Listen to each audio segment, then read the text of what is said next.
நம்ம வந்துட்டு வேலைக்கு போகாமலேயே நம்மளால வந்துட்டு ட்ரேட் பண்ணி வந்துட்டு பணம் பண்ண முடியுமா? பணம் சம்பாதிக்க முடியுமா? அப்படின்னு சொல்லிட்டு கேட்டோம்னா, கண்டிப்பா வேலைக்கு போகாமலே நம்மளால வந்து ட்ரேட் பண்ணி பணம் சம்பாதிக்க முடியும்.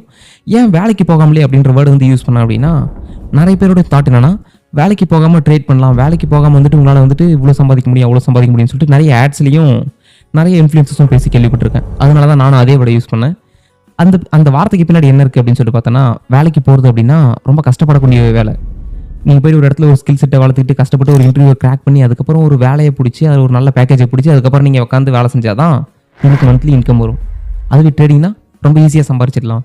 ரொம்ப ஈஸியாவே நம்ம வந்துட்டு பார்த்தீங்கன்னா, மாசத்துக்கு வந்துட்டு லட்சக்கணக்கில ஏர்ன் பண்ணலாம்.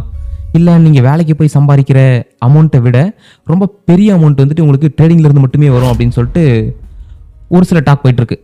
அப்பதான் நமக்கு தெரிய வருது, ஓகே வேலைக்கு போறதுனா கொஞ்சம் கஷ்டமான வேலை, கொஞ்சம் பெரிய வேலையை வந்து செய்ய போறாங்க. அதுவே வந்துட்டு ட்ரேட் பண்றது அப்படின்றது கொஞ்சம் ஈஸியான வேலை.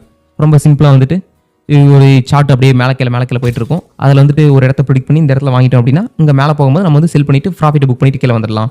அப்படின்றதுனால தான் ட்ரேட் பண்ணி பணம் பண்றது வந்துட்டு ரொம்ப ஈஸி அப்படின்னு சொல்லிட்டு நினைச்சிட்டு இருக்காங்க. ஆனா அது உண்மை கிடையாது.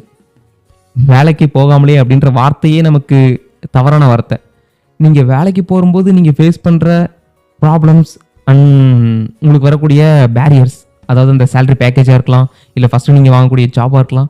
இங்க எல்லா இடத்துலயும் இருக்கக்கூடிய பேரியர்ஸை விட ட்ரேடிங்ல ரொம்ப அதிகமான பேரியர்ஸ் இருக்கு. நீங்க அக்கௌண்ட்டை லான்ச் பண்றது ரொம்ப ஈஸி. ஒரு டிமேட் அக்கௌண்ட்டை நீங்க ஈஸியா ஓப்பன் பண்ணிக்கலாம். ஏன்னா நம்ம டிஸ்கிரிப்ஷன் கூட லிங்க் இருக்கு. நீங்க கிளிக் பண்ணி ஈஸியா ஒரு டிமேட் அக்கௌண்ட் ஓப்பன் பண்றது பெரிய கஷ்டமான வேலை கிடையாது. எப்படி அக்கௌண்ட் ஓப்பன் பண்றதும் நம்ம சேனல்ல வீடியோ தான் இருக்கு. ஆனா இதெல்லாம் அக்கௌண்ட் ஓப்பன் பண்றதை விட கஷ்டமான வேலை என்னன்னா, ட்ரேட் பண்ண தெரிஞ்சுக்கிட்டு நம்ம பண்றது. ஓகே, எந்த இடத்துல வாங்கணும், எந்த இடத்துல விற்கணும், வாங்கி வித்தா ப்ராஃபிட் ஓகே, எந்த இடத்துல வாங்கணும், எந்த இடத்துல விற்கணும் அப்படின்ற விஷயம் இருக்குல்ல. இப்போ சப்போர்ட் இருக்கு, ரெசிஸ்டன்ஸ் இருக்கு, இந்த இடத்துல லைன் பண்ணிக்கலாம், இந்த இடத்துல லைன் பண்ணிக்கலாம். ஓகே, இதை டச் பண்ணிட்டா வந்துட்டு இதுக்கு மேல வந்துட்டு இது ஒரு சப்போர்ட்டா ஆக்ட் ஆகும். இதை வந்து டச் பண்ணிட்டு திரும்ப மேலே தான் போகும். அப்போ இந்த இடத்துல வாங்கிட்டா மேலே போக போகுது. மேலே போனோடனே இது வந்து ஒரு ரெசிஸ்டன்ஸாக இருக்கும். இதுக்கு மேலே போக விடாது. ஸோ இந்த இடத்த டச் பண்ணும்போது நம்ம வந்து செல் பண்ணிட்டு கீழே வந்துடணும் அப்படின்ற விஷயம் நமக்கு தெரியுது. ரொம்ப ஈஸியாக நம்மளால ப்ரிடிக்ட் பண்ண முடியுதுன்னா வேற யாரோ ஒருத்தராலையும் ப்ரிடிக்ட் பண்ண முடியும். அப்போ எல்லாருமே இந்த இடத்துல வாங்க ஆரம்பிச்சுட்டு இந்த இடத்துல விற்க ஆரம்பிச்சிட்டாங்கன்னா, யார் வந்துட்டு இந்த இடத்துல வந்துட்டு நீங்கள் வாங்கும்போது ஒருத்தர் விற்கணும். ஸோ மேலே போகணும்னு தெரிஞ்சு யார் விற்பா? ஒரு லாங் டைம் இன்வெஸ்டர் வந்துட்டு வாங்கிட்டாருன்னு வச்சுக்கலாம். ஒரு லாங் டைம் இன்வெஸ்டர் மேலே வந்து நீங்கள் விற்கும்போது வாங்கிட்டாரு. கீழே வந்துட்டு பார்த்தா ஏதோ ஒரு இன்வெஸ்டர் நீங்கள் வாங்கும்போது உங்களுக்காக செல் பண்ணி விடுறாரு அப்படின்னு வச்சுப்போம். எல்லாருமே இந்த விஷயம் தெரிஞ்சுட்டா எல்லாருமே ப்ராஃபிட் பண்ணிடுவாங்கல்ல.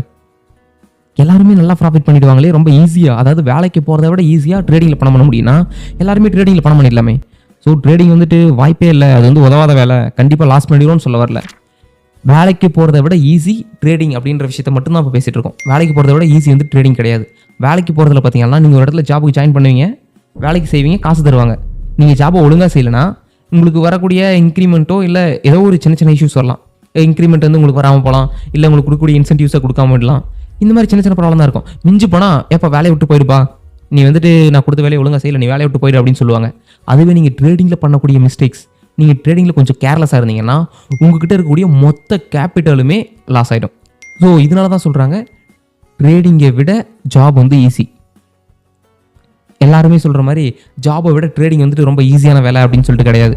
அதனால நீங்கள் எப்போவுமே வேறு யாராச்சும் ஒருத்தர் வந்துட்டு நீங்கள் வந்துட்டு ட்ரேட் பண்ணுங்கள், ரொம்ப ஈஸியாக இருக்கும், நீங்கள் வேலைக்கு போகாமலே சம்பாதிக்கலாம் அப்படின்னு சொல்லிட்டு சொல்கிறாங்கன்னா அது கண்டிப்பாக ஒரு பெரிய உருட்டு. யாராச்சும் ஒருத்தர் வந்துட்டு எப்போ நீங்கள் ஸ்கில்லை கற்றுக்கோ, உனக்கு சேலரி இப்போ இந்த ஒர்க் பண்ணிட்டு இருக்க, ஓகே சேலரி இன்க்ரிமெண்ட் பார்த்தா நல்லா கிடைக்கும், நீ நினைக்கிறத விட ஒரு 30% 40% இன்க்ரிமெண்ட் கிடைக்கும், இல்லை 60 to 90% கிடைக்கும் அப்படின்னாங்கன்னா ரொம்ப சூப்பர். ஆனால் நீ வேலையை விட்டுட்டு ட்ரேட் பண்ணி நிறைய பணம் பண்ணலாம் அப்படின்னு சொல்கிறான்னா கண்டிப்பாக ஏதோ ஒரு பொய் இருக்குது. மற்றவங்க வந்துட்டு யாரும் உங்களுக்காக வந்துட்டு பணத்தை லாஸ் பண்ணிட்டு போகிறது தயாராக இல்லை. அவங்களும் ப்ராஃபிட் பண்ண தான் வந்திருக்காங்க, நீங்களும் ப்ராஃபிட் பண்ண தான் வந்திருக்கீங்க. இங்கே யாரோ ஒருத்தர் ப்ராஃபிட் பண்ணணும், இன்னொருத்தர் வந்துட்டு லாஸ் பண்ணணும். இங்கே தான் நடக்க போகுது. யாரோ ஒருத்தர் வந்து ட்ரேடிங் தான் நடக்க போகுது. ஒருத்தர் வாங்க போறீங்க, ஒருத்தர் விற்க போகிறாங்க. அவர் ப்ராஃபிட்டில் விற்கிறாரோ லாஸ்ட்டில் விற்கிறாரோ, அவர் விற்றா நீங்கள் வாங்க முடியும். நீங்கள் ஒரு 1 லட்ச ரூபா earn பண்ணிட்டு வரீங்கன்னா யாரோ ஒருத்தர் வந்து அந்த 1 லட்ச ரூபா எங்கள் மார்க்கெட்டுக்குள்ளே வச்சுட்டு போயிருக்காரு. அந்த 1 லட்ச ரூபாய் நீங்கள் எடுத்துகிட்டு வந்திருக்கீங்க. அதுதான் மார்க்கெட்டில் நடக்குது. இன்னொருத்தர் யாரோ ஒருத்தர் வந்துட்டு அந்த ஒரு இடத்துல 1 லட்ச ரூபா போட்டால் தான் உங்களால் வந்து அந்த 1 லட்ச ரூபா எடுக்க முடியும். யாருமே அந்த இடத்துல காசை போடல அப்படின்னா உங்களால் காசு எடுக்க முடியாது. ஓகே, நீங்கள் ஜாபை விட அதிகமான எஃபர்ட் வந்து ட்ரேடிங்கில் போட்டிங்கன்னா நீங்கள் வந்து ஒரு ட்ரேடராக இருக்க முடியும். இல்லை ஜாப் வந்து கஷ்டமாக இருக்குது, அதுக்கு ஆல்டர்னேட்டாக நான் ட்ரேட் பண்ண போகிறேன் அப்படின்னு நினச்சோன்னா கண்டிப்பாக நம்ம வந்து ஒரு பெரிய மிஸ்டேக் பண்ணிட்டு இருக்கோம். அதுலேருந்து வெளியே வர வேண்டியது தான் சரியான வழியாக இருக்கும். இந்த வீடியோ பிடிச்சிருக்கு அப்படின்னா லைக் பண்ணுங்கள். இந்த வீடியோ யாருக்கு யூஸ்ஃபுல்லாக இருக்குமோ உங்களுக்கு ஷேர் பண்ணுங்கள். இது வரைக்கும் நீங்கள் நம்ம சேனலை சப்ஸ்கிரைப் பண்ணாமல் இருக்கீங்க அப்படின்னா மறக்காமல் சப்ஸ்கிரைப் பண்ணி நம்ம சேனலை சப்போர்ட் பண்ணுங்கள். சப்போஸ் நீங்கள் வந்துட்டு இன்வெஸ்ட் பண்ணணும்னு நினைக்கிறேன், இல்லை ஒரு டிமேட் அக்கௌண்ட் ஓப்பன் பண்ணணும், நான் ட்ரேடிங் என்ன கொஞ்சம் லேர்ன் பண்ண போகிறேன், அதுக்கான ஒரு டிமேட் அக்கௌண்ட் தேவைப்படுது அப்படின்னு நினச்சிங்கன்னா டிஸ்கிரிப்ஷனில் லிங்க் இருக்குது. 2 அக்கௌண்ட் பர்சனலாக நான் யூஸ் பண்ணிருக்கேன். அது ஆப்வியஸாக ரெஃபரல் லிங்க் தான். அதை நீங்கள் கிளிக் பண்ணி உங்களுக்கான அக்கௌண்ட் ஓப்பன் பண்ணிக்கலாம். எப்படி அக்கௌண்ட் ஓப்பன் பண்ணுறதுக்கான வீடியோ நம்ம சேனல் இருக்குது.